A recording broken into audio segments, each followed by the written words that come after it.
think it was 2020, early 2020, I think, or maybe maybe just before the pandemic. It was just before the pandemic, because you said you were coming to the UK, I think. And yes, that's right. Just before the world changed. Yeah, the world turned upside down. You've seen my article on socialism in the Journal of Nietzsche Studies, and thought I might be in the UK. Then suddenly travel just came to a crashing halt. Absolutely, and I thought I really loved the article at the time, and because I'm a good boy, I read it this morning again, and I found out I still really, really liked it. Well, that's good. It's held up. I haven't read it since it came out, so you might actually know its contents better than I do now. Okay. What I liked about it when I reached out to you was that it's very counterintuitive, Robert. It's really counterintuitive article, because the prevailing wisdom on Nietzsche is that not a socialist. And your article is on Nietzsche as critic and proponent of socialism. So it's a very sort of measured account of what Nietzsche has to say for socialism and against socialism. And that you start the article by saying the picture of Nietzsche as a thinker who simply disdained socialism dies hard, which I thought was a nice way of putting it. And I know the story you were talking about there, right? Nietzsche's anti-socialist.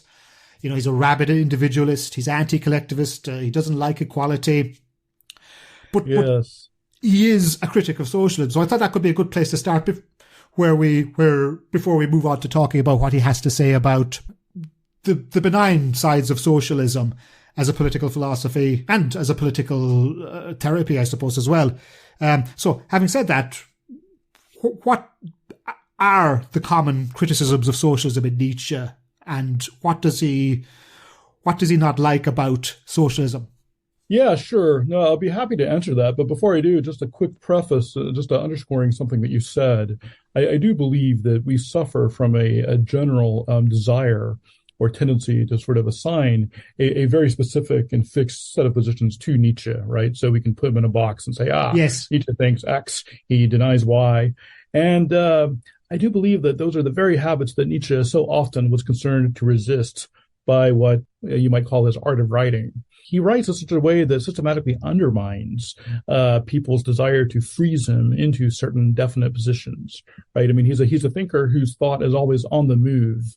And so, I mean, that was something that I had, come to discover by experience and by reading and by thinking about Nietzsche. But really, I wasn't, despite that, I was not expecting to find that Nietzsche had such subtle and interesting things to say about the question of socialism until I was rereading some of the so-called middle period texts. Human, All Too Human, the first volume, then its second volume, Assorted Opinions and Maxims, and The Wanderer and Its Shadow. I was rereading those because I was in the middle of trying to write a book about the gay science, which has come out since then.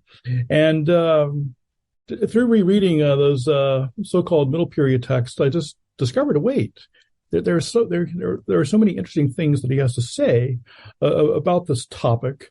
And so when that article came out, a person who I didn't know him at the time, he discovered it, I think, maybe the same way you did, and we've since become very good friends. And he told me that this was an attempt to address a topic that is well known but not known well. Right. Yeah, that's right. Nietzsche's thought on socialism. It's well known, but it's not known well. And so if you want to make that transition from something being well known to it's being known well, you've just got to sort of spend time with the text and read them and interrogate them. And so, so that's what I did. And again, it wasn't something I was particularly setting out to do. I was rereading these texts for a somewhat different purpose. And then I thought, wait, there's so much here for and against various forms and mutations of socialism. He doesn't reduce, even socialism itself is not just one thing, right? He compares it to a force of nature. Yeah, I think the term in German is Naturmacht. Yeah, he compares it to something like the steam engine. And rather than say, okay, are you for it or against it? It makes more sense to ask, well, okay, given that it is a powerful force that summons up very sort of violent passions at times, to what use can this force be put? And so I guess that was the question. I mean, that's his point of departure in All Too Human 446. And I thought, okay, that's an interesting question. Nietzsche allows that under certain circumstances, we must do everything we can to strengthen this force that he calls socialism. So I just started to wonder, well, okay, what would those circumstances be? Yeah, so that was kind of the setup of the article. But yeah, but you were asking a question about what would Nietzsche's sort of, I mean, why is he generally suspicious of socialism? Right. Why is he generally suspicious of socialism? And what's the conventional picture of him even? Right. Yeah, because I think it is a good idea to start with that. So yeah, I mean, I gave my little preface about reading Nietzsche, but yeah, I mean, I do think he's genuinely suspicious of much of the rhetoric that socialists tend to use. A favorite term, right, of most any socialist is justice. Right. So, I mean, a partisan advocate of socialism will typically market himself or herself as having a heart for justice, caring about justice, and suggesting that the status quo with its inequalities is absolutely unjust. We, the socialists, have the solution. We are the party of justice. And it is true. Nietzsche is, especially in the so-called middle period works, Nietzsche is always looking for the gap between the professed motives of people and what their actual motives are, right? Because we all tell ourselves stories about what's motivating us, and these stories usually tend to flatter us and tend to cast us in a good light. Right. And so it's a part of the project of human to human. I mean, it's a project of what he calls psychological observation. And he's very much inspired by some of the French moralists, especially Pascal and La Rochefoucauld. And so part of the suspicion of the socialist is involves an interrogation of their motives. Do socialists generally really is justice their true motivation, or is it a desire for power? Is it envy? Is it greed? Is it what he would call in the genealogy of morals? Is it ressentiment? So I do think that the Nietzsche wants to interrogate the actual motives of socialists and distinguish those from what he says. I mean, rather, he wants to distinguish those motives from the professed motives of socialists. He's pretty direct about that. Is he drawing a Marxist distinction there? Marx famously said, "Whatever I am is not a Marxist." Is Nietzsche drawing a distinction between socialism and socialists? Or socialism is a force of nature that you mentioned already, and the individuals who actually practice it. Because the way you've posed it there is dead interesting. He reminds me, at least in this regard, of Orwell. Orwell, who was very sympathetic towards socialism, not so much towards socialists, because there was a disjunct between their motives and the actual things they did. I think that's a great connection, Patrick. Yeah. I would definitely endorse that particular way of connecting Nietzsche and Orwell. So a distinction between socialism as a force which can be used wisely or unwisely, and everything depends on circumstances and application. But then, the motives of socialist, Nietzsche does find are generally suspect, or at least at odds with the rather idealistic, high-minded picture they paint of themselves. And so, there's a great image. Lofty rhetoric. He's very, very lofty rhetoric. But their actual motives are somewhere different. And so I don't remember if I quoted this in the article or not, but Human to Human 451 is great. I mean, just the title, Justice as a Party Lure, says it all, right? So justice is something that's it's an ideal that's used to sort of attract, converts to the party. But then, what Nietzsche says is that the demand for equality of rights made by socialists of the subjected caste never flows from a sense of justice, but instead from covetousness or greed. Right, that feels like home, Robert. That very much feels like Nietzsche, that Nietzsche that I know and love. But it's like, what's he saying there? He's saying that the socialist, at least, quite often does things not out of a desire for the good or the moral or the just. They do it to become, for resentful reasons. They do it to own, to control, to... Right, because, they're the have-nots, and they resent being in the condition of being a have-not. They want to join the haves. They want to become a possessor, and they see this wealth that they do not possess, and they think, oh, look, yeah, I would like that too. And so this aphorism that I just mentioned, he compares them to a lion. Yeah, I don't remember if I did anything with this in the article, but I love the comparison of the sort of average socialist and his underlying psychology to that of a roaring lion who really, really wants a piece of meat. So he says, if someone holds bloody chunks of meat near an animal and then yanks them away until finally it roars, do you think that this roaring signifies justice?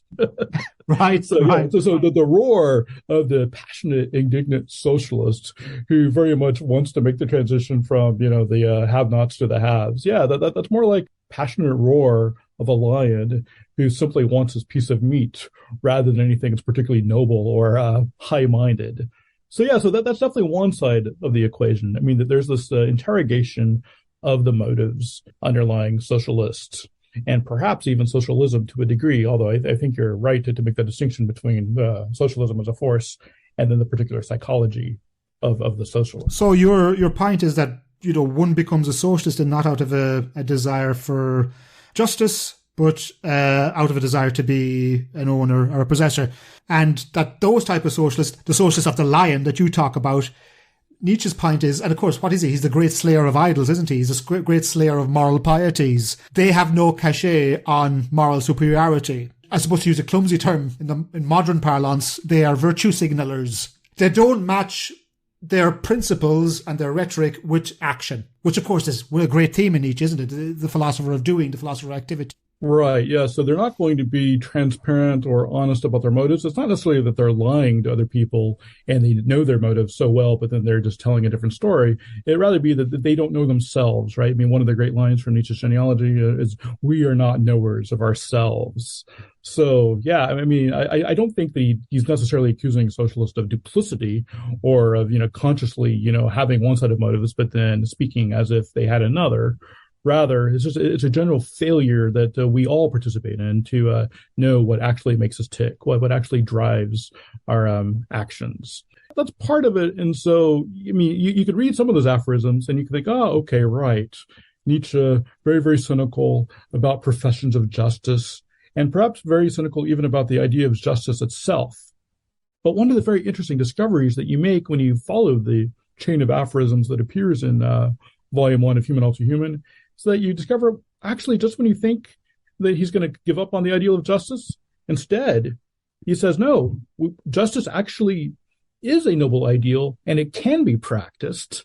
And so he says, for example, if the people who have more possessions, the noble, if they were to make a sacrifice and give away some of their possessions so that others could also enjoy the bounty, well then, yes, that would be an act of justice. So he's actually not nearly he's not simply, a sort of easy cynic about justice. One of my favorite places is in Human All Too Human 452, which he concludes by saying, I'll just read a single sentence here. Go ahead. What is necessary is not the forcible redistribution of property, but instead the gradual transformation of sensibility. The sense of justice must become greater in everyone, and the instinct for violence weaker. So there's something that you wouldn't necessarily... Yeah, right. Sorry to cut across you, Robert, but I agree completely. Nietzsche is the great hater of the victim, or those who, maybe not necessarily hates victims, I don't think, Nietzsche, but I think he probably certainly hates people who turn suffering and victimhood into a source of moral piety or moral superiority. Right. No, he doesn't care for that. But coexisting with that is, at least in Human All Too Human 452, is a genuine care for the gradual transformation of sensibility so that we actually care about justice and we substitute an instinct for violence with some kind of genuine care for justice. So he says that instead of the forcible transformation of property, where you're just thinking in terms of class warfare, wouldn't it be better if somehow we could all grow into a deeper sense of justice, and then we might be able to actually get something done. So yeah, it's not about virtue signaling, and it's nor is it about sort of violent seizure or appropriation of property, things which he's often accused of. Right, exactly, yeah, but there is so it's really, I mean, what's coexisting here in Nietzsche is both a deep and thoroughgoing suspicion of a kind of rhetoric about justice, where people, dress up their programs in the language of justice with, I would say, a care for actual justice as opposed to drastic or violent measures. One thing that makes Nietzsche complicated here, so yeah, you get the suspicion of the rhetoric of justice and sort of the self-attribution of grand motives on the part of the socialist. And that conforms to our sort of usual expectations about Nietzsche. But what doesn't conform to that is when suddenly in 452 here, he says, no, actually, a growth in the actual sensibility would be a good thing. I mean, very much like what is a Lutheran country parson father might have called a conversion of hearts, right? I mean, I actually think this makes sense. I mean, yeah, thinking of what we need are not we don't need the sort of agitated promotion of particular violent measures that will forcibly, transfer wealth. Rather, what we need is a conversion of hearts on the part of everybody, so that we might actually live more humanely. Because I mean, Nietzsche is for a certain kind of humanity, right? I mean, he's not, and so yeah. I guess that's the first point I'd make, just about the sheer complexity regarding his thinking about justice and the difference between the rhetoric of justice as espoused by sort of partisan fanatics versus, a deeper reality, which at least at this point in his authorship, Nietzsche still has time for. In case that wanes towards the latter Nietzsche, the Nietzsche of the will to power, the later notebooks. The image of Nietzsche that we get, from books like The Will to Power, which isn't even really a book, right? It's a non-book. It's a collection of fragments from his Nachlass, his unpublished writing that his sister, compiles. Yeah. So, I mean, I think that's a subtle and difficult question. I mean, what is true is that, I mean, this kind of subtle sort of back and forth reflection about something like socialism with its pros and cons. Yeah, you don't find as much of that in the later writings. I mean, so yeah, I mean, if you want this sort of complicated, subtle reflection on this particular topic, I do think the middle writings are more fertile. But I'm not entirely convinced that he simply abandons his more complicated picture in the later writings. It's very complicated given to his declining ill health as well. Yes, it is. But the other point I was going to make, because I guess, I mean, the first big point is just about the complexity of his thinking about justice. But then the other point that I would make is, he criticizes socialists for a kind of virtue signaling, a kind of attribution of grand motives to themselves. But he's equally critical, perhaps even more critical, of the people that he calls the wealthy bourgeois, right? The people who make the acquisition of property into sort of the highest good of human life. He is no less critical of that type than he is of the socialist who might be a little deluded about his own motives. And I think that's a dimension worth bringing into the conversation as well. In your article that precipitated this conversation, one of the interesting things that you pick up on is Nietzsche's critique of the property-minded, which I think is a very evocative way of putting it, because I hear property not just in the sense of, land. I also hear it in the philosophical sense of in terms of, properties, like John Locke or David Hume talked about, the properties of the object and so on. And he sometimes does a lie between those two things. But as far as I can see it, I suppose I'm going to give you two questions and you can answer them whichever way you like, Robert. What exactly does he mean by this critique of the property-minded? And to what degree is that critique of the property-minded wrapped up in a critique of liberal bourgeois democracy or that sort of middle classness of it, which is something, the reason I asked, because that's something that he would overlap with a Marxist. Yeah, no, that's true. Yeah. So, so to take the first question, what does he mean by the property-minded? I think what he means is the kind of person who really associates and identifies his well-being with the acquisition and the maintaining of possessions.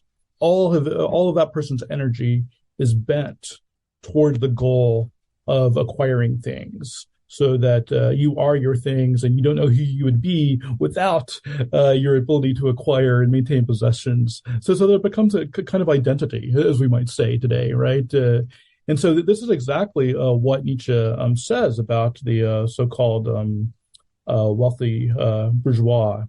Yeah, I mean, he says, you wealthy bourgeois who call yourselves liberal, admit to yourselves that it is the desires of your own heart that you find so fearful and threatening in the socialist, right? So the underlying thought there is that, if socialists are motivated by a kind of underlying greed or avarice because they want their possessions, sure. Well, the property-minded are no less avaricious. They too are greedy, and they are terrified that they are going to lose what they have. And what is it that would account for such fear? Why would they be so afraid? Well, it's because they've wrapped up their very being, their very identity, with a conception of themselves that has and maintains an enormous amount of wealth. Yeah, and that's a side of Nietzsche, that you don't always see represented, but it's right there in its assorted opinions and maxims, aphorism 304. Yeah, he says, if, as you are now, you did not have your property and your worries about preserving it, then these desires of yours would make of you socialist. Possession of property is the only thing that distinguishes you from them, right? So that's a great sentiment, because so often, right, people who are in sort of different partisan camps think, oh, I am completely different from my opposite number. Whereas Nietzsche says, no, often partisans actually have a lot in common, even though they define themselves by way of opposition to the other side. So in this particular case, the wealthy bourgeois and the right. Socialist both have in common an underlying desire for stuff. And why is that? Well, it's because they have explicitly or unexplicitly identified the ultimate good for a human being as consisting in a kind of comfort. That very much chimes with a certain type of Marxism, I think. I mean, a vulgar Marxism would say that communism is about nobody owning everything, everybody owns everything.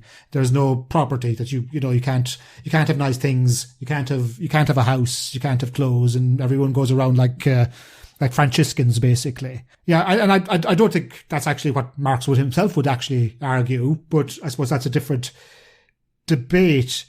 I suppose what interests me about what you're saying is it that they who become property minded just have, either through habit or a sense of unthinking, become very, very impoverished in their sensibility.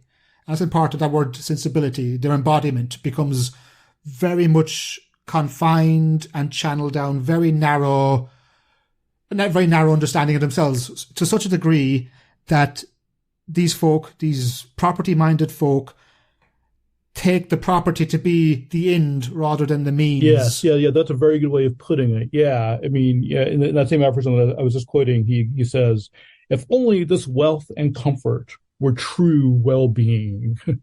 Yeah, so that's just what you might think of as the eudaimonist side of Nietzsche. The side of Nietzsche that thinks, look, that there is such a thing as true well-being. And if only it were as easy as being comfortable or having a lot of money.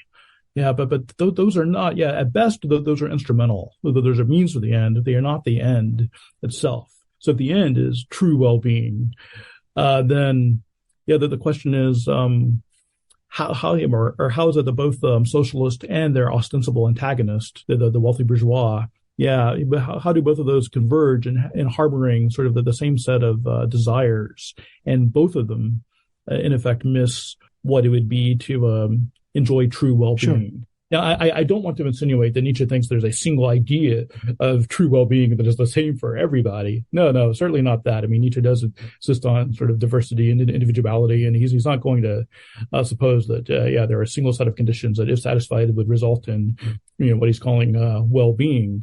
But he does think that, the socialist and the bourgeois have in common the tendency to identify well-being with wealth and comfort. And that I just think that by itself is interesting. I mean, as I said earlier, the idea that ostensibly opposed party members actually have the same underlying set of desires that drives them. I mean, that by itself, I think, is an interesting thought that has all sorts of implications, even for our current debates. Absolutely. I mean, one of the things that Nietzsche dislikes, and I'm picking this up from your article, Robert, is he doesn't like parties, I don't think. Or he doesn't like factionalism as well. A favourite hobby horse of the left, in my experience at least. Yeah, no, he's resolutely opposed to factions, and he thinks there's something wrong with people whose identity is bound up with being a member of a faction. Yeah, and so he's always wanting to poke fun at that. And then, I mean, sometimes he'll poke fun at it, and then other times he'll just oppose it, using sort of the language of a traditional moralist. Yeah, I mean, he'll use all sorts of strategies, but I think this is a feature that you find not only in the middle period writings, but also very much in the later writings. Yeah, a kind of resolute opposition to the human, all too human tendency to gain one's identity from club joining. But one other thing I wanted to ask you about the question of property, because I don't think it's the case that he says don't own stuff or don't have property, but you kind of need to do it in the right way. And this is something that you point out in the essay, and I think I'm quoting you here. Only someone who has spirit should possess property. Otherwise, property is dangerous to the common good. So the implication there being, I think, Robert, that those who are property-minded then lack spirit in some way. Yes. Yeah, no. I think you were channeling the very beginning of aphorism 310 from the Assorted Opinions and Maxims, which is titled Danger in Riches. Yeah, but part of what I like about that one is, he suggests that the lust for riches is itself a kind of ersatz spirit. It's really a form of spiritlessness. It's a substitute or surrogate for spirit. Right? So the person who has true spiritedness is going to be animated and motivated by things that have very little to do with the accumulation of riches for the sake of riches.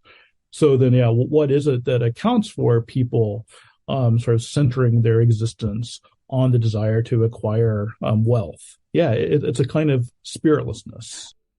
I was just going to add, it also resonates with me in an Aristotelian sense, that eudaimonianism that you talked about, because Aristotle draws a distinction between, how does he put it again, between sort of instrumental goods and goods that are ends in themselves. And, he's not saying that instrumental goods are not helpful. It's like, really helpful. Yeah. In fact, they're almost essential to such a degree, because, you can't live well, you can't flourish without, food, shelter, sustenance, companionship, friendship, all of those things. And that very much, to my mind, jives with what Nietzsche's about as well. And you talk about that as well. Elsewhere, you talk about Nietzsche's being one of the great writers of friendship, I think, as well, do you not? Yeah, no, that's right. So, but just the very idea that the insatiable desire for riches is a form of spiritlessness and a kind of compensation for an underlying boredom.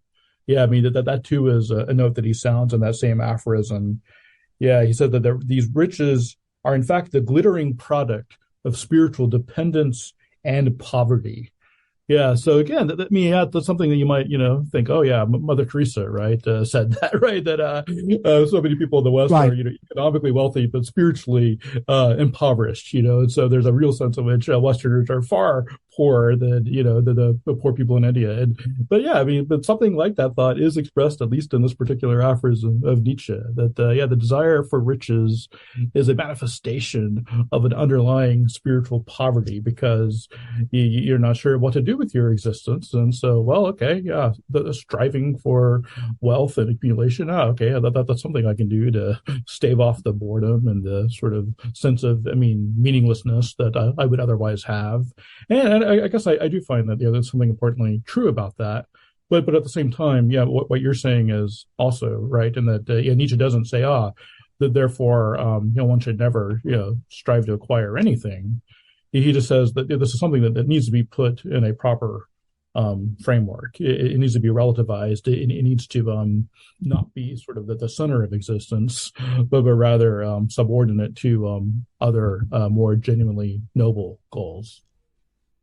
Does that mean then, Robert, that in Nietzsche there is a sustained critique of wealth, material prosperity?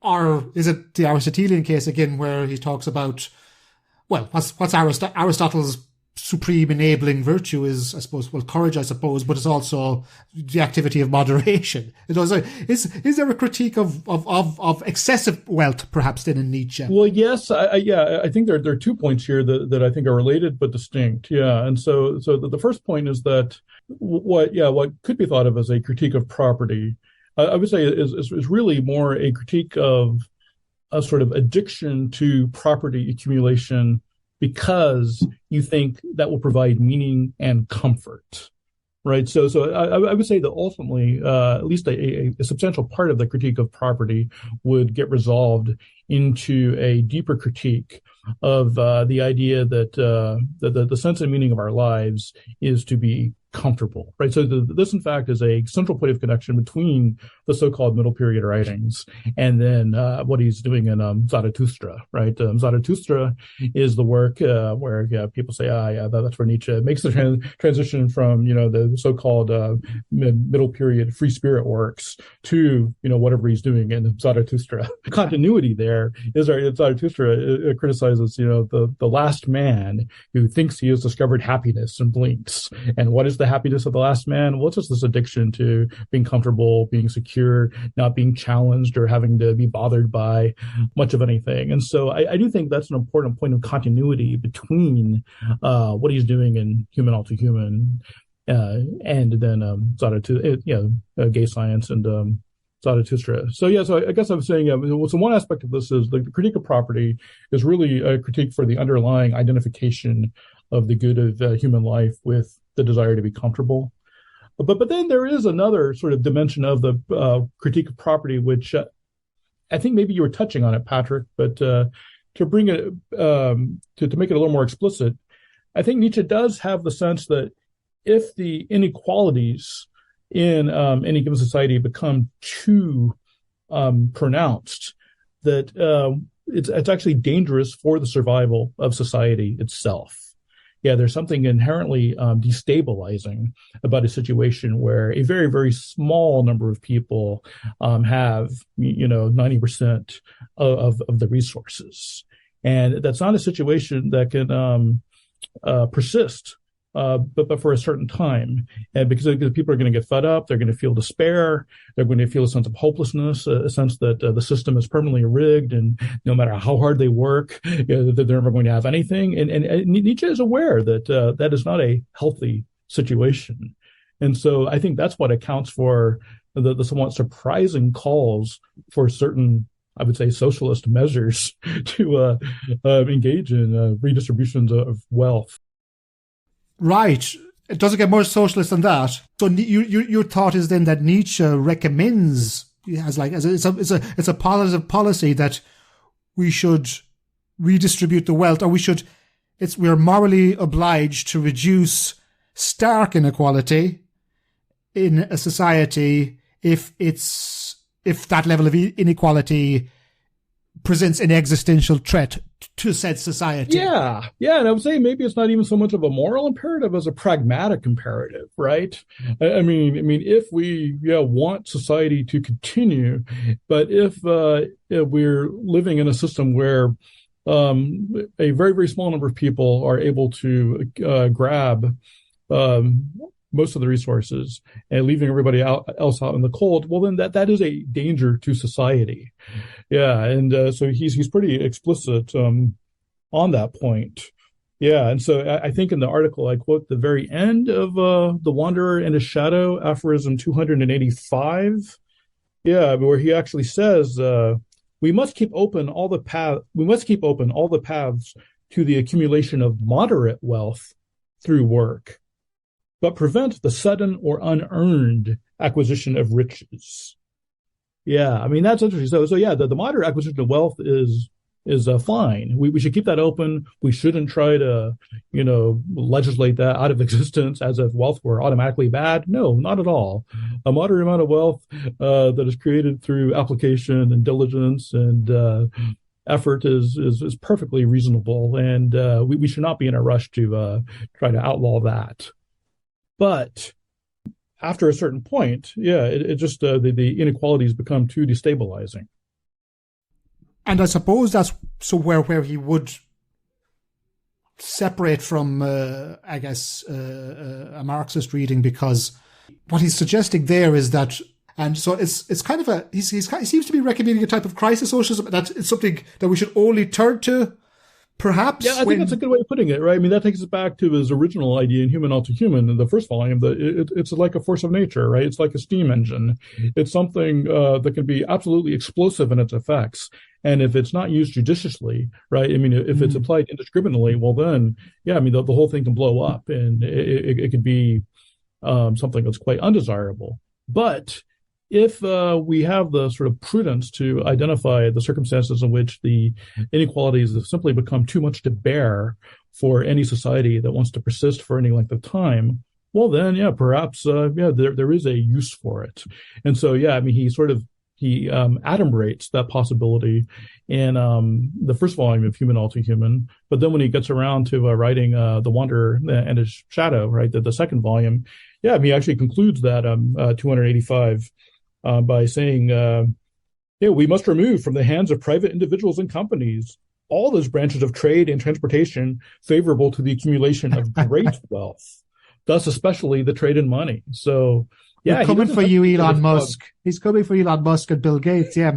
Yeah, and Jeff Bezos, yeah, don't forget him too. Yeah, right. Yeah, I mean, of course, how could I? Yeah, I mean, there's something absurd about it, and he says, yeah, those who possess too much are as great a danger to society as those who possess nothing. Yeah, so when you have this extreme gap between those who possess little or nothing, and then those who possess so much, it's not reasonable to expect society to continue for too long when it's constituted by such gross inequality. So yeah, so he's expressly recommending certain policies which, yeah, I mean, I think the fair-minded reader would say, yep, those are socialist policies. And yes, here Nietzsche is recommending those.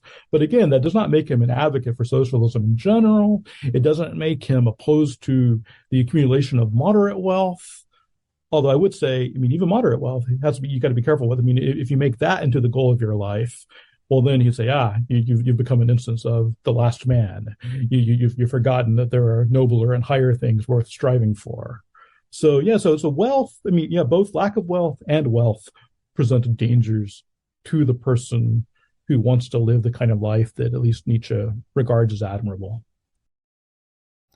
It's also one of the things that what you're saying also, I think, reminds me of some of the material in the early Nietzsche, actually. I'm thinking here of, where is it? I'm going to say the Untimely Meditations, and where Nietzsche talks about education and Schopenhauer's educator and those essays. And he's very critical of, there at least, he's I think it's sort of Bismarckian Germany, he's very critical of, on all these kind of developments of the welfare state and the things like development of important innovations of the welfare state, actually things like state pensions and the like. And, but what type of person does that create is what his interest. What type of person, what type of meaning does that person pursue? And for Nietzsche, even in that early work, he's talking about, it's a version of The Last Man. He's talking about, like, what he calls, was it Homo Economicus? The human who is only the economic human, who only understands himself purely in transactional economic terms. Yes, yeah, there's something impoverished about the type who can only understand himself transactionally. Yeah, and no, I love the fact that you've taken us back to the third Untimely Meditation, Schopenhauer's educator. Yeah, that's probably my favorite piece of writing by Great Nietzsche. Piece, yeah, great, yeah. Actually, yeah, I mean, it's the piece that I use to introduce my students to Nietzsche when I teach Nietzsche. Me too, as it happens. No, it's great. Yeah, and it's actually the piece. I actually say this in the introduction to my book on the gay science. That Schopenhauer's Educator is the piece that Nietzsche kept copies of, and he would actually give to people that he met, and he would in effect say, "Oh, okay, if you want to know me, here is a good place to start." And if you read this and you find that nothing in it resonates with you, then you probably don't want to have anything to do with me or my writings. So, yeah, no. So actually, yeah, I think Caustic as ever. So yeah, section 6, the fourfold critique of the greed of the state, the greed of the moneymakers, problems with the universities, and the greed of scholars. Yeah, then that disjunction between sort of beautiful form and then ugly content. Yeah, I mean, I think all of that is very continuous with the critique of property mindedness in the middle period of works, and then the critique of the last man and his sort of lack of aspiration that you find in Zarathustra and after. So I do think there's a thread that you could trace, that you would have variations of this theme in all of the so-called three periods. Yeah. Yes.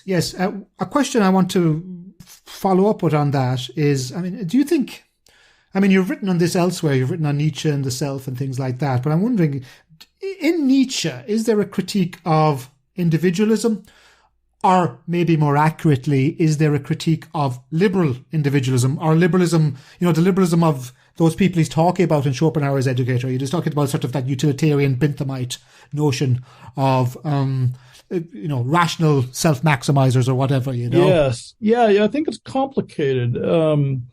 Because, I mean, if you're thinking that liberalism means a somewhat minimalist conception of the state, where the function of the state is to ensure the security of its citizens, well, then, there's this, I mean, Nietzsche actually attributes that conception of the state to Schopenhauer, and at least in that Untimely Meditation, he seems to endorse that. He seems to be favorably disposed to a kind of minimalist conception of the state. Yeah, he's critical of institutions as a rule as well, isn't he? Oh, very much so, right. And so, he's critical of institutions, and he's critical of, I would say, the maximalist state, but he's not an anarchist. Yeah, I mean, this is one of the mistakes that H.L. Mencken, who wrote a biography of Nietzsche quite early and then translated, I think he did the first English translation of Der Antichrist.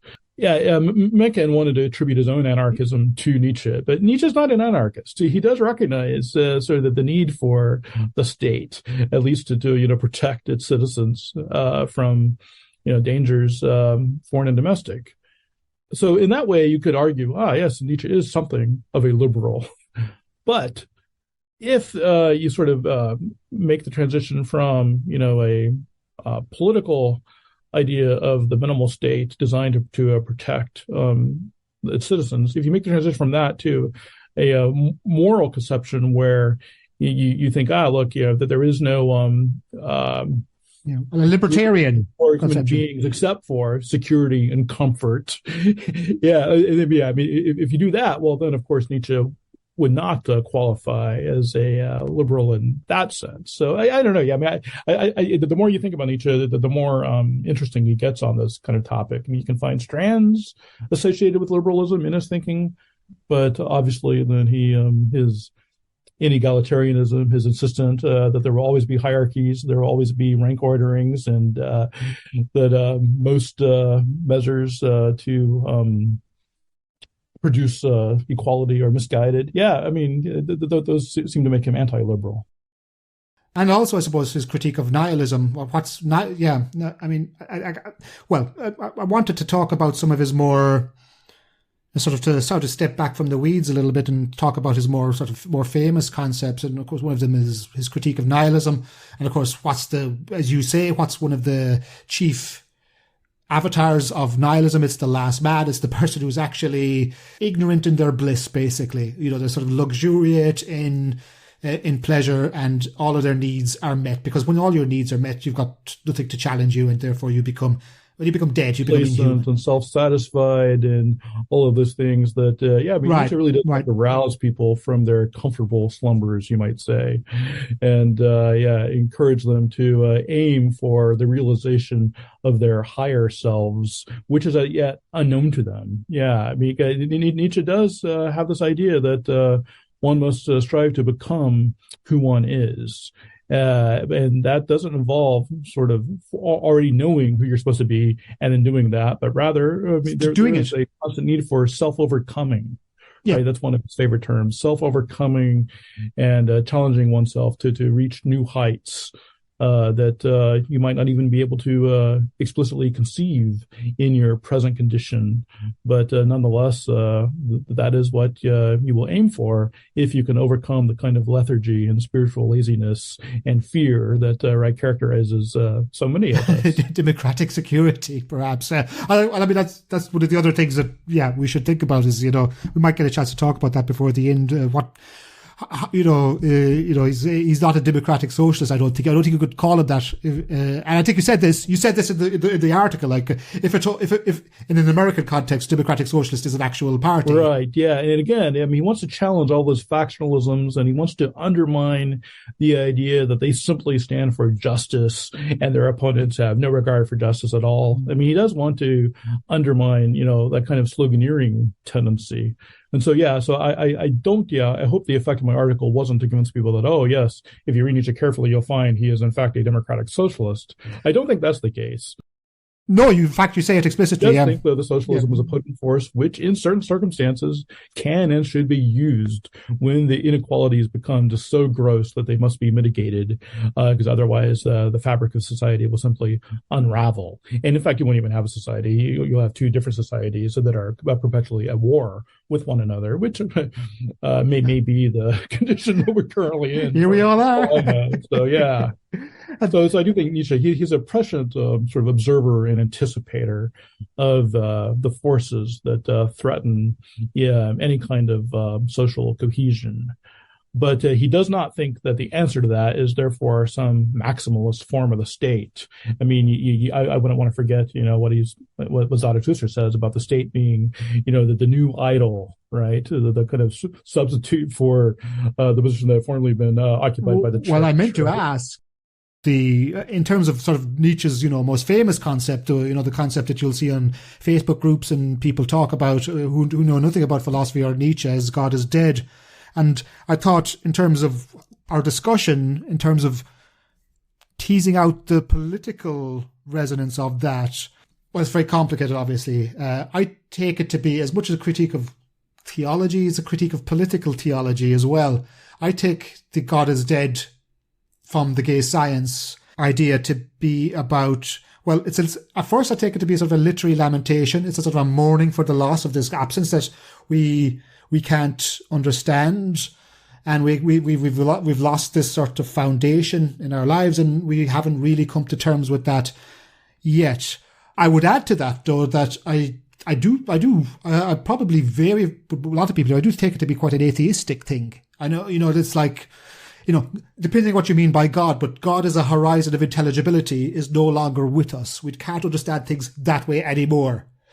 So what do? We come up with idols. We try to fill that gap. We try to fill that vacuum with the idols you just been talking about. And I'm wondering, what are your thoughts, especially apropos of socialism, in terms of you would have to say, wouldn't you, that Nietzsche would, do we replace God with politics? Robert, that's my question. Right. There are so many things that fill the space formerly occupied by God. Yeah, and politics would be one of them. Wealth, right, would be one of them, right? And in fact, socialism. Social. Yeah, any worldly thing can be made into an idol. So there's a sense in which I think Nietzsche's sort of employment of the language of idolatry is actually quite continuous with certain strands of Judaic and Christian tradition on this point. If you reject God, well, then the tendency will be to put something in the place of God as that which centers your life and is what you strive for. And so Nietzsche is both a critic of the traditional Christian religion. I mean, that's true, and I don't want to soft pedal or minimize that. But at the same time, the secular substitutes or surrogates for God, Right. in so many ways, have been even worse from Nietzsche's perspective, and especially in Human Ultimate Human. I mean, Nietzsche sees just how much is lost by what he regards as the permanent eclipse of the older European culture, which did have some substantive notion of God at its center.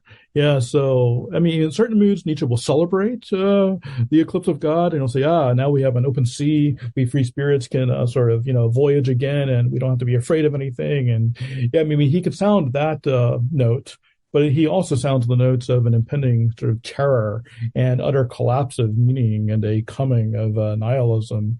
And so, yeah, I mean, I think what I find so fascinating about Nietzsche is he's able to sound sort of both of those notes at the same time. What would Nietzsche say then, do you think, Robert, how we sort of ward against, those more secular forms of theism, or, those secular forms of providence? What is it that would stop or mitigate socialism from becoming a secular theology? I suppose the answer is his philosophy, but what moral armature does he suggest can help us to do socialism in a productive, healthy way, if that makes sense? Yeah, it's very easy to oversimplify Nietzsche on these points. I'm afraid anything I will say will have precisely that effect. But certainly, I think Nietzsche thinks we suffer from a tendency to put new ideals or new idols, right? Nietzsche loves to sort of make wordplay on ideal and idol, right? So we tend to plug in new ideals, new idols to fill the space that was left by the collapse of the older framework. But most of these are associated with what Nietzsche rather scornfully calls modern ideas. Yeah, I mean, that's kind of a leitmotif in the later Nietzsche. He always uses the phrase modern ideas in scare quotes. And I mean, he's very ironic about them. So yeah, indeed, I mean, socialism, just taken as a generic idea itself would be a modern idea in one sense, to which he is opposed. So is egalitarianism. So are any number of things. But I mean, I do think that Nietzsche thinks if we can somehow identify these idols and discern the hold that they tend to have on so many of us, then we might be able to find our way to something new, something uncharted, something that isn't easily reducible to a political program or a formula for living. And this is going to have to do with our individuality, with who we are. And it's not going to be something that can just be discovered and universally applied to everybody as a formula. So, yeah, I know that's awfully vague, but I'm not sure that Nietzsche has positive prescriptions that can be readily universal. In fact, I'm pretty sure he doesn't. He doesn't have positive prescriptions that can be universalized easily. It's more a way of becoming untimely, of identifying the sort of current assumptions that we tend to make idols of, consciously or unconsciously. And then if we can clear that away, well, then we might begin a more, dare I say, authentic, if I can use that word, authentic motion toward our true selves. And I think that's at least part of what he's driving at in a book like the. It's an odd mix. It's an odd mix, I find, Robert, because in one sense, I mean, this is his critique of socialists, let's say, not necessarily socialism as a force, as you say, is he's critiquing naivety on the one hand. And that's a common critic of socialism, it's like, great idea, won't work in practice. How many socialists have heard that in their lives, And he's also, at the same time, he's also, in addition to that, he's not a utopian, I don't think you can make, he's not offering that type of political therapy. Well, I think he's explicitly anti-utopian. Yeah, I mean, he accuses Plato of a kind of utopianism. Yeah, right. Yes, of course, absolutely, yeah. Yet in Zarathustra, he's telling us to celebrate innocence, the idea of becoming, the idea of play. That's what the Übermensch is, isn't it? I suppose it just comes to me that's what the Übermensch is. It's the playful human, the human who's not overly solemn, who's not excessively pious, and oddly, the human who doesn't look down on others. I think. Yeah, no, I think that's right. Yeah, I mean, present day humanity, from Nietzsche's perspective, is unlikely to survive It's just its character. It's constituted by so many forces that are in tension with one another. It's an increasingly unstable compound. Yeah, it's frivolous where it should be serious, and it's serious and solemn where it should be playful and light. Yeah, so I do think that for Nietzsche, present-day humanity as the successor of the older culture is in a way on a downward spiral, but against that picture, Nietzsche holds out hope for a new humanity, which is, I think, symbolized in the type of the Übermensch. Yeah, it's going to be a surpassing of our current humanity for the sake of something better. But exactly what that looks like or what it consists in, yeah, I mean, there's still questions that people were thinking about today. And I mean, I think we use Nietzsche as a resource to help us think about those questions. But I mean, as much as I love reading Nietzsche, I don't think he necessarily has all of the answers to the question of what a future humanity is going to look like. Yeah, I agree. Yeah, he explicitly doesn't. I think it would be to miss the point, rather, wouldn't it? And which goes back to your point at the beginning of this discussion that he is constantly undermining and complicating matters. I suppose to try and draw things to a close, you've written about a lot of philosophers. You've written about Nietzsche, Heidegger, Strauss, and you've also got a relatively recent book, I think it was 2017, that came out on Montaigne.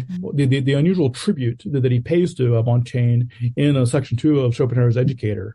He says that of all of the writers I can think of, the most honest and the one who gives me the most joy reading is Montaigne.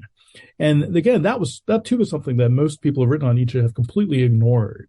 Yeah, they've pretended that the Nietzsche-Montaigne relation isn't very interesting or very important. But when you start looking at the topic, you find that there's so many places in early, middle, and late Nietzsche where he's definitely praising Montaigne, and he pays him the highest compliments in so many ways. And so, yeah, that was the book that I published. I guess it was in 2017. Yeah. I mean, I was very, very, very happy to write that book because I thought it sounds like a lot of fun. Facet of Nietzsche that really has been underappreciated. Yeah, I mean, I would actually put that one up there with anything, and just in terms of I mean, if you really want to understand the deeper spirit of Nietzsche, go ahead and read the essays of Montaigne, because those will actually get you quite far into something that Nietzsche admired and was willing to take on board as a kind of constant companion to his own thinking. So I suppose two great skeptics, really. Yeah, exactly. Yeah. I mean, actually, the opening chapter of that book has a section called sort of for and against skepticism on the part of Nietzsche. Yeah, I mean, Nietzsche's relationship to skepticism is quite subtle. I mean, at the end of the day, I don't think Nietzsche is simply full stop a skeptic. I mean, I think he is prepared to make certain affirmations which he think can withstand, the test of skepticism. I agree. But I would, for what it's worth, I agree. There is a strong component of skepticism understood correctly in Nietzsche's writing, and I do think that's very important to understand. And I do think it owes something to his reading of Montaigne. Now, you live in the United States. I live in the United Kingdom. Why do you think Nietzsche matters? Why should people read Nietzsche now? What do you think is right at this moment? No, well, look, I'll actually answer in terms that are very continuous with what we've been talking about all along. We are seduced by factions. We love to be partisans of this or that cause. We so often find our identity in terms of adherence to a particular sect or group.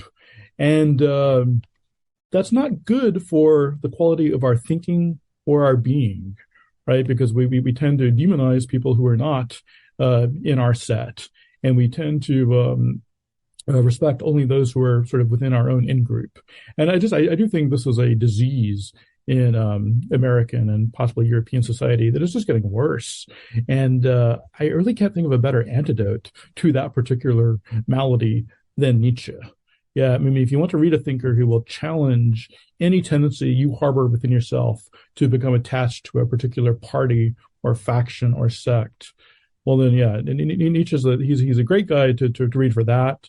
And a very important concept for Nietzsche is that of the intellectual conscience, of not just accepting things that are told to you or that seem persuasive, but rather having the courage to pose difficult questions, and not just to do that at a certain period in your life, but make it a part of your being.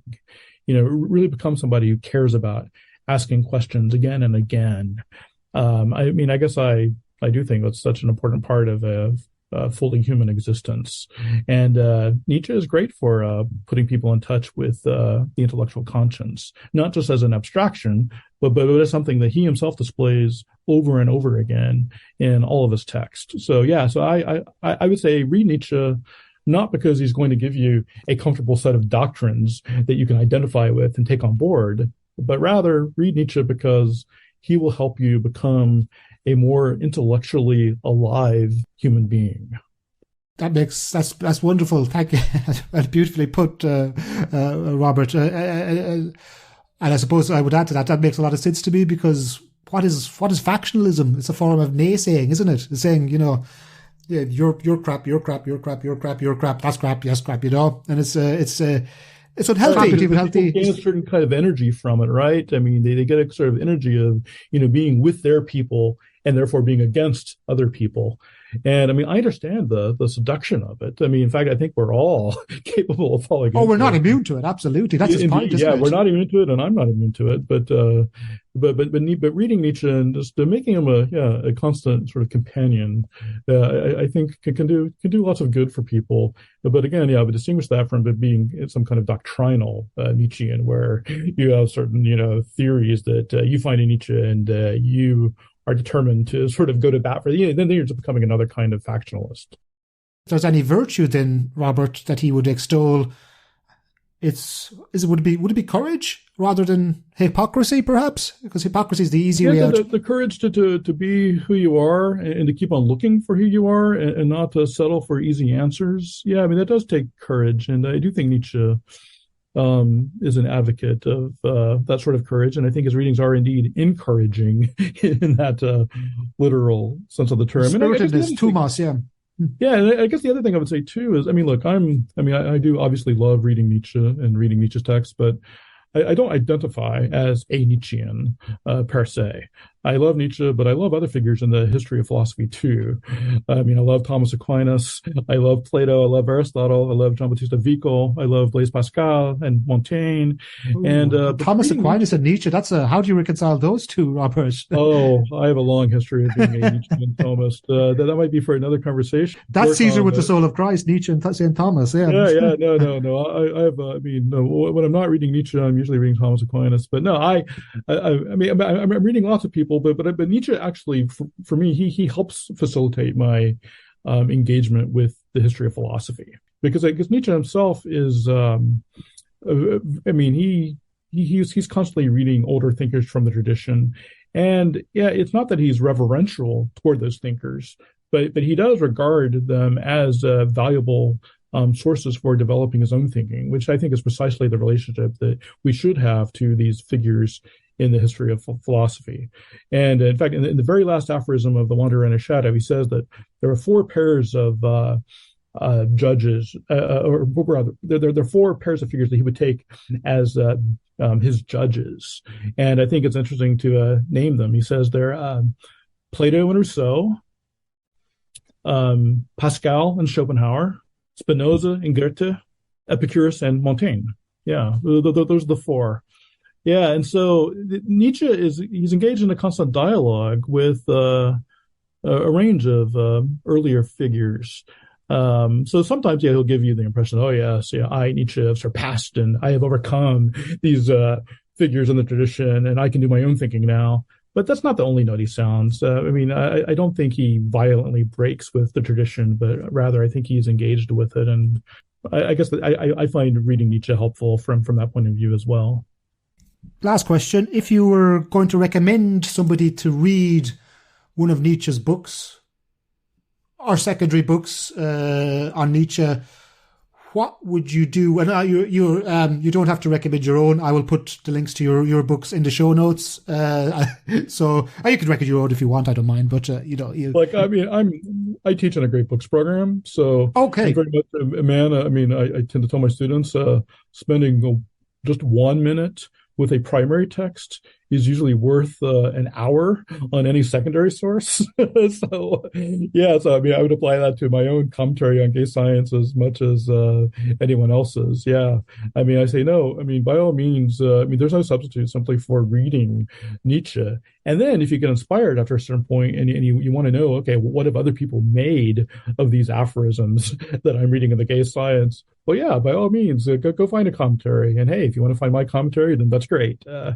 mean, I enjoyed writing it, and I mean, I think there's some good in it. But I would always say, no. First of all, just read the primary text for yourself. Try to think through it, and then when you find that you would like some additional input, well, then sure, check out some of the commentary because it can be enjoyable and rewarding. So yeah, but of the text of Nietzsche. Yeah, I mean, I do tend to tell people start with Schopenhauer's Educator.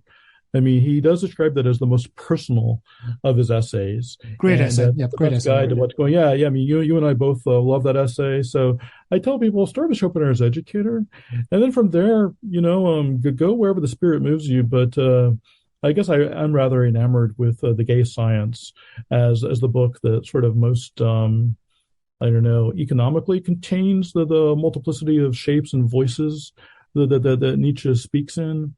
And yeah, it's middle period as well, isn't it? Yeah. Yeah, it's a great read. I mean, I tend not to tell people to start with Zarathustra. Yeah, rather work your way up to Zarathustra. I actually do think that, I mean, that this is a debated question among Nietzsche scholars, how much or how little value should be accorded to Zarathustra. Is it properly a work of philosophy or not? It seems so literary, it seems so basic. I mean, there are a lot of philosophers who sort of don't know what to do with Zarathustra. I mean, including Nietzsche scholars and who ignore it. I think that's a mistake. Yeah, I agree with, the person who's really been in the lead of encouraging people to take Zarathustra seriously as the source of Nietzsche's deepest ideas is a scholar called Paul Loeb. Yeah, and his work is excellent. It is. Yeah, he's a really good commentator on Zarathustra. And so I agree that we should not ignore Zarathustra, but I would not counsel beginning with it. Yeah, so I say Schopenhauer's Educator, gay science. Of course, a lot of people begin their Nietzsche journey with On the Genealogy of Morals. I think it lends itself most easily to syllabi in moral philosophy courses. Sure. And I think that's understandable. And it's worth reading. But there's something about genealogy, though. It is a great book, but its tone is awfully sour in many places. You do miss out on his lightness and his joie de vivre. Yeah, you miss out on those things. On the sheer sort of joyousness and exuberance that you get throughout the gay science. So yeah, but look, there's no one answer to that. I mean, essentially my advice is privilege the primary text. Nietzsche's a great writer. He can be read directly. He doesn't have to have intermediaries. But then when you get to the point where you want commentary, well, then go for it. And yeah, there's a lot of great stuff out there. Thank you very much, Robert. That was fantastic. Well, thank you. This has been a real pleasure, Patrick. I've enjoyed every minute of it.